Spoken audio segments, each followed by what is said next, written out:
Third part is, what societal challenge are you really addressing? Is it climate change?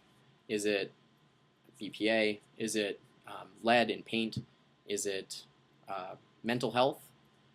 What are the challenges in society that you are really focusing on with whatever it is that you've decided to write this press release about? These should be big societal issues. You should have statistics to back them up. They should be things that are in the news fairly regularly. Think about childhood obesity right now. It's in the news pretty often.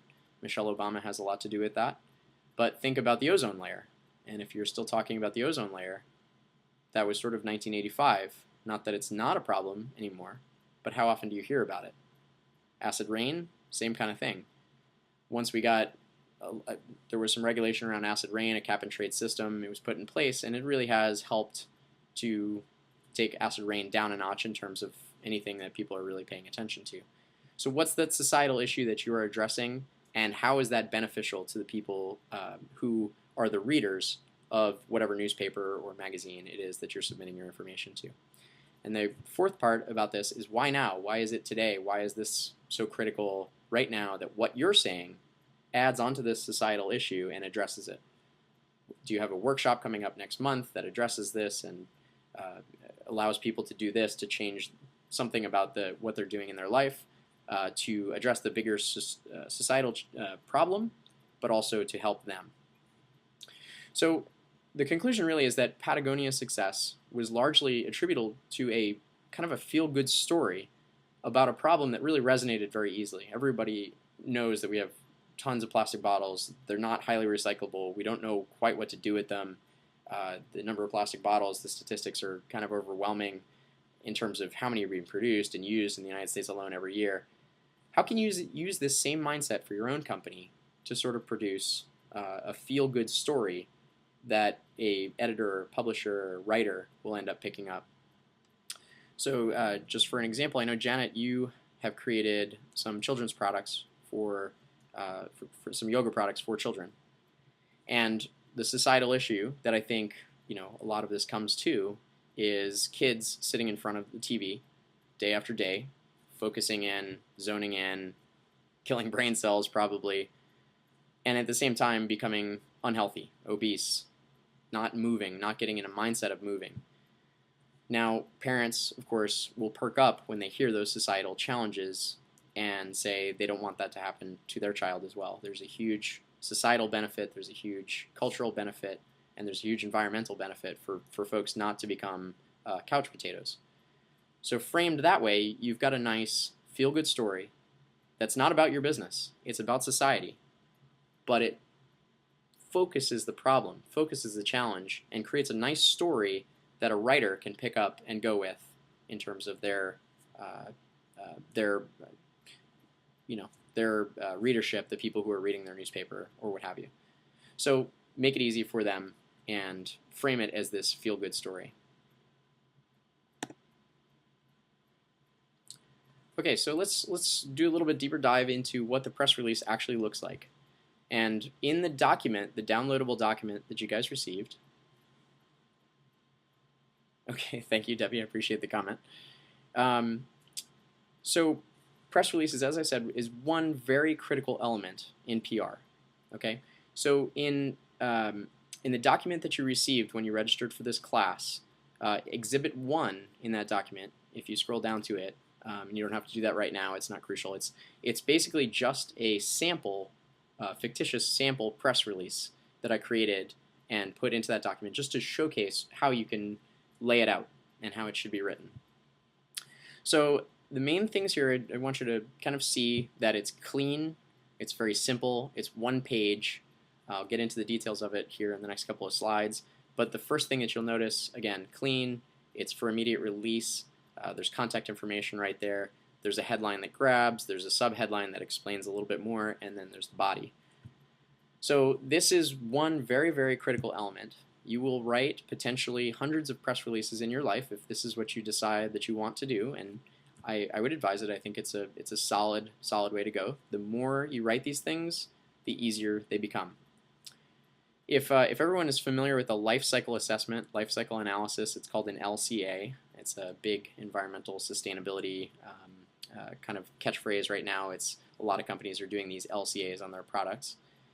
There's a company called Herman Miller that makes a chair, makes the Aeron Miller chair, a very sustainable product. And they did an LCA for the first time on their chair, and it took them 4 weeks to do one LCA, just an analysis of what goes into that chair, where the products come from, what the carbon footprint is, how you replace the chair, the parts, et cetera, et cetera, et cetera. Everything that goes into the manufacture of a chair. I love this story because it took them 4 weeks the first time they did it, and they thought, we will never do another one of these again. This was a total disaster. We learned a lot, which was great, but how can it possibly be worth 4 weeks and staff time and et cetera, et cetera? Nowadays, it takes them a couple of days to do an LCA, and the LCA is increasingly being required by any retailer that's carrying their chair. And so it's a necessary part of their business operations anyway, but the idea is the same thing here. The first press release you write hopefully won't take you 4 weeks, but it will take you a little while. So be ready for that and be okay with that, because what you're doing is you're investing in your future by doing them now, doing them well, and then having something to build off of next time. Once you have that template built, and you can basically copy the template that I've provided for you in this downloadable document, once you have that template built, there's a lot of copy, paste, remove, move text around, that sort of thing, but you don't necessarily need to reinvent the wheel the second time. Second time will be a lot faster, the third time will be a lot faster, the fourth time will just continue to get quicker and quicker. Okay, so the elements of a good successful press release. And I spelled these out a little bit more in a blog article, and I put the blog article address at the bottom of the screen, so you can copy that down if you like and go take a look at that. The elements of this successful press release, you have to have a headline, so you see that all in bold letters at the top of the picture there. The majority of youth now using social media to find sustainable restaurants and retail outlets. It's a bold headline, all caps. You're using keywords. Okay, youth is a big one. Social media, another big keyword. Sustainability, and then say restaurants or retail. So if people are searching for these things and they're on newswires, so for example, a reporter will be on a newswire and will be looking for story leads that are related to stuff that they normally write about, or are related to stuff that other folks within their company are writing about, and they may be searching for these keywords. So it's incredibly crucial to have keywords at the top of any headline that you have. You need to, in the headline, you need to mention the larger problem. Okay, so sustainable food is a big problem. Youth, childhood obesity, etc. So if you can get a couple of those keywords and that big problem right up there in that headline, or at the very least in the subheadline, that really kind of helps with the search. It needs to be attention grabbing. It needs to be something that's kind of riveting to someone who's interested in this sort of thing.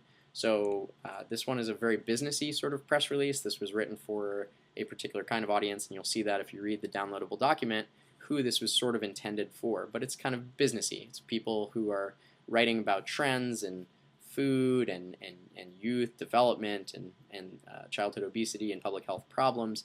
It's not necessarily written for a blog that a mom is writing about her child, who is growing up and trying to be green about it. Then it would be a little bit more kitschy, it would be a little bit more cutesy. This is a little bit more dry, and it's intended to be so. This is something that we want to see appear in something like, for example, a newspaper or something along those lines, some organization that's looking at long-term trends and bigger picture items. It needs to be timely. That's the last big kind of key. So if you look at this, the press release within the document, you can't really read it, but the very first line says something about a Harris poll that had just come out, which had announced something about childhood obesity and how it's related to kids not being able to find good food options. And so it's a timely thing. This information just hit the news. How are you then relating that information, those statistics, that data, to your particular realm of expertise? Pull that together and make it timely. You should add a tweetable line.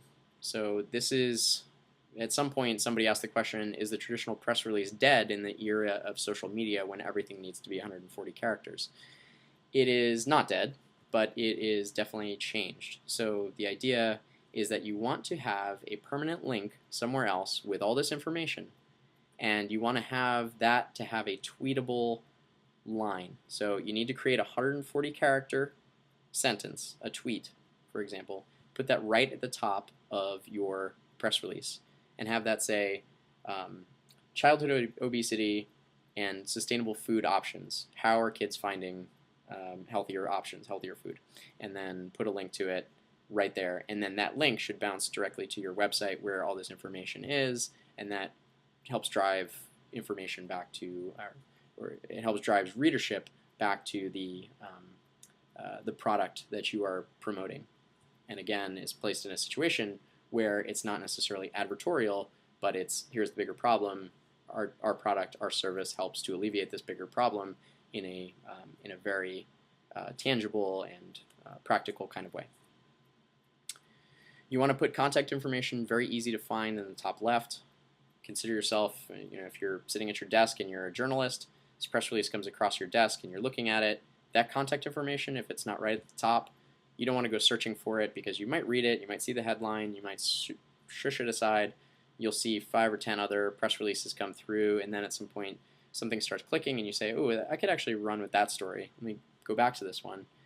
You don't want to have them searching for any contact information. If they have to search for something, you're creating a barrier for them actually publishing it, because at some point, good journalists will call you and get an interview to find out a lot more. The first paragraph summary is the real moment where you draw from attention-grabbing headline to actual body of your text. There's a transition there that needs to happen. So what's happened recently that has made this particular element that you're throwing out there relevant to the news outlets, readers, listeners, or viewers, depending on if it's TV, radio, or print? So if there's something, for example, this Harris poll that just came out that documents something about childhood obesity and a lack of access to good food, that's your opportunity to see this transition from, big picture to small picture, which is the body of your press release. So the body of your press release is where you will provide real-world insights, quotes from people who are in the field. If you're talking about childhood obesity and you can get a quote from Michelle Obama, brilliant. It doesn't have to be you calling Michelle and saying, hi Michelle, this is Scott Cooney, I'm calling from greenbusinessowner.com. Would you care to give me a quote on childhood obesity? But you can actually just surf the web and find quotes from people who are famous, who are talking about these issues on a day-to-day basis. Put some quotes, put some real-world insights, put some statistics, address the larger social issue that you mentioned at the top and how this news relates to that problem. That's the whole body. You want to have maybe 3, maybe 4 paragraphs, brief paragraphs of 2 to 3 sentences each. Don't go too nuts. Make it easy for people. Make it very practical information, very interesting information, but do not overwhelm anyone. Then you put your information at the bottom. Why are you the right person to do this? Why is your company relevant? Why are you credible? You got to be brief, but you got to be confident in what it is. Don't oversell yourself, but put yourself out there as an expert in this arena. You study it on a day-to-day basis. This is what you do for a living. You know this stuff better than most. And here's why your information should be considered as part of why this press release is actually something that a person would want to pay attention to. Consider again, you're the journalist. You're writing this story. They're going to stand on you for information that they're then promoting to people. They want to know that whoever they're getting their information from is a credible source, because otherwise it's going to come back to them, and if they're not standing on a stable foundation, then the whole thing kind of falls apart, and then they have to issue apologies and that sort of thing. Again, the web URL is down there at the bottom, so you can take a look at that anytime, and if you have questions you want to punch them into the chat box, that's fine too.